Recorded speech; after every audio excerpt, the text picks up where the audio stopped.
शुद्ध और अशुद्ध पशु। 3 तू कोई घिनौनी वस्तु न खाना। 4 जो पशु तुम खा सकते हो वे ये हैं, अर्थात गाय बैल, भेड़ बकरी।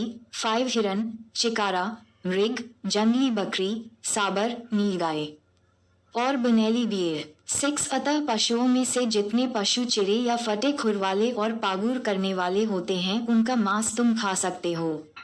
7 परंतु पागुर करने वाले या चिरे खुर वालों में से इन पशुओं को, अर्थात ऊंट, खरगोश और शापान को न खाना, क्योंकि ये पागुर तो करते हैं परंतु चिरे खुर के नहीं होते, इस कारण वे तुम्हारे लिए अशुद्ध हैं। 8 फिर सुअर, जो चिरे खुर का तो होता है परंतु पागुर नहीं करता, इस कारण वह तुम्हारे लिए अशुद्ध है। तुम न तो इनका मांस खाना और न इनकी लोथ छूना। 9 फिर जितने जल जंतु हैं उनमें से तुम इन्हें खा सकते हो, अर्थात जितनों के पंख और छिलके होते हैं। 10 परंतु जितने बिना पंख और छिलके के होते हैं उन्हें तुम न खाना, क्योंकि वे तुम्हारे लिए अशुद्ध हैं। 11 सब शुद्ध पक्षियों का मांस तो तुम खा सकते हो। 12 परंतु इनका मांस न खाना, अर्थात उकाब, हरफोर, कुरह। 13 गरुड़, चील और भांति भांति के शाही। 14 और भांति भांति के सब काग। 15 शुतुरमुर्ग, तहमास, जलकुक्कुट और भांति भांति के बाज। 16 छोटा और बड़ा दोनों जाति का उल्लू और घुघू। 17 धनेश, गिद्ध, हारगील। 18 सारस, भांति भांति के बगुले, हुदहुद और चमगादड़। 19 और जितने रेंगने वाले जंतु हैं वे सब तुम्हारे लिए अशुद्ध हैं, वे खाए न जाएं। 20 परंतु सब शुद्ध पंख वालों का मांस तुम खा सकते हो। 21 जो अपनी मृत्यु से मर जाए उसे तुम न खाना भी। उसे अपने फाटकों के भीतर किसी परदेशी को खाने के लिए दे सकते हो या किसी पराये के हाथ बेच सकते हो, परंतु तू तो अपने परमेश्वर यहोवा के लिए पवित्र प्रजा है। बकरी का बच्चा उसकी माता के दूध में न पकाना। दशमांश का नियम। 22 बीज की सारी उपज में से जो प्रतिवर्ष खेत में उपजे उसका दशमांश अवश्य अलग करके रखना। 23 और जिस स्थान को तेरा परमेश्वर यहोवा अपने नाम का निवास ठहराने के लिए चुन ले उसमें अपने अन्न और नए दाखमधु और टटके तेल का दशमांश और अपने गाय बैलों और भेड़ बकरियों के पहलौए अपने परमेश्वर यहोवा के सामने खाया करना, जिससे तुम उसका भय नित्य मानना सीखोगे। 24 परंतु यदि वह स्थान जिसको तेरा परमेश्वर यहोवा अपना नाम बनाए रखने के लिए चुन लेगा बहुत दूर हो और इस कारण वहां की यात्रा तेरे लिए इतनी लंबी हो कि तू अपने परमेश्वर यहोवा की आशीष से मिली हुई वस्तुएं वहां न ले जा सके, 25 तो उसे बेचकर रुपये को बांध हाथ में लिए हुए उस स्थान पर जाना जो तेरा परमेश्वर यहोवा चुन लेगा। 26 और वहां गाय बैल या भेड़ बकरी या दाखमधु या मदिरा या किसी भांति की वस्तु क्यों न हो जो तेरा जी चाहे, उसे उसी रुपये से मोल लेकर अपने घराने समेत अपने परमेश्वर यहोवा के सामने खाकर आनंद करना।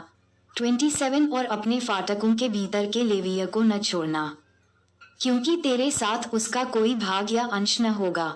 28 3 वर्ष के बीतने पर तीसरे वर्ष की उपज का सारा दशमांश निकालकर अपने फाटकों के भीतर इकट्ठा कर रखना। 29 तब लेवीय जिसका तेरे संग कोई निज भाग या अंश न होगा वह और जो परदेशी और अनाथ और विधवाएं तेरे फाटकों के भीतर हों वे भी आकर पेट भर खाएं, जिससे तेरा परमेश्वर यहोवा तेरे सब कामों में तुझे आशीष दे। 7वां वर्ष छुटकारे का वर्ष 15 इंचेस 7 वर्ष बीतने पर तुम छुटकारा दिया करना है। 2 अर्थात जिस किसी ऋण देने वाले ने अपने पड़ोसी को कुछ उधार दिया हो तो वह उसे छोड़ दे और अपने पड़ोसी या भाई से उसको बरबस न भरवाए, क्योंकि यहोवा के नाम से इस छुटकारे का प्रचार हुआ है। 3 परदेशी मनुष्य से तू उसे बरबस भरवा सकता है सी, परंतु जो कुछ तेरे भाई के पास तेरा हो उसे तू बिना भरवाए छोड़ देना। 4 तेरे बीच कोई दरिद्र न रहेगा, क्योंकि जिस देश को तेरा परमेश्वर यहोवा तेरा भाग करके तुझे देता है कि तू उसका अधिकारी हो उसमें वह तुझे बहुत ही आशीष देगा। 5 इतना अवश्य है कि तू अपने परमेश्वर यहोवा की बातचीत लगाकर सुने और इन सारी आज्ञाओं के मानने में जो मैं आज तुझे सुनाता हूँ चौकसी करे। 6 तब तेरा परमेश्वर यहोवा अपने वचन के अनुसार तुझे आशीष देगा और तू बहुत जातियों को उधार देगा, परंतु तुझे उधार लेना न पड़ेगा। और तू बहुत जातियों पर प्रभुता करेगा, परंतु वे तेरे ऊपर प्रभुता न करने पाएंगी।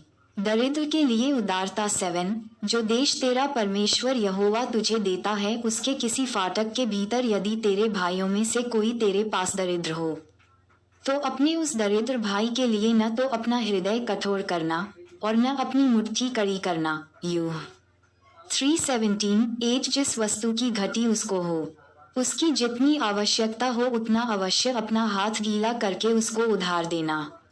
9 सचेत रह कि तेरे मन में ऐसी अधर्मी चिंता न समाएगा कि 7वां वर्ष जो छुटकारे का वर्ष है वह निकट है, और अपनी दृष्टि तू अपने उस दरिद्र भाई की ओर से क्रूर करके उसे कुछ न दे, और वह तेरे विरुद्ध यहोवा की दुहाई दे, तो ये तेरे लिए पाप ठहरेगा। 10 तू उसको अवश्य देना और उसे देते समय तेरे मन को बुरा न लगे, क्योंकि इसी बात के कारण तेरा परमेश्वर यहोवा तेरे सब कामों में जिनमें तू अपना हाथ लगाएगा तुझे आशीष देगा।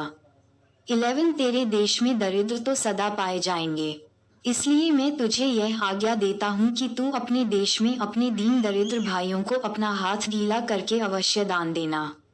मत्ती 26:11 मर 14:7 यू 12:8 दासों को स्वतंत्र करने की विधि 12 यदि तेरा कोई भाई बंधु अर्थात कोई इब्री या इब्रिन तेरे हाथ बिके और वह 6 वर्ष तेरी सेवा कर चुके, तो 7वें वर्ष उसको अपने पास से स्वतंत्र करके जाने देना।